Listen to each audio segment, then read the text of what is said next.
श्रीलक्ष्मी श्रीमहालक्ष्मी क्षीरसागर कन्यका उत्तिष्ठ हरिसम्प्रीते भक्तानां भाग्यदायिनी।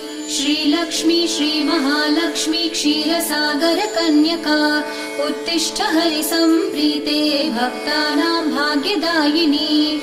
उत्तिष्ठोत्तिष्ठ श्रीलक्ष्मी विष्णुवक्षस्थलालये उत्तिष्ठ करुणापूर्णे लोकानां शुभदायिनी।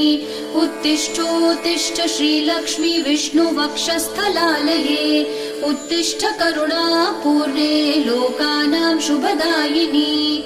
श्रीपद्ममध्यवसिते वरपद्मनेत्रे श्रीपद्महस्तचिरपूजित पद्मपादे श्रीपद्मजात जननी शुभपद्मवक्त्रे श्रीलक्ष्मी भक्तवरदे तव सुप्रभातम्।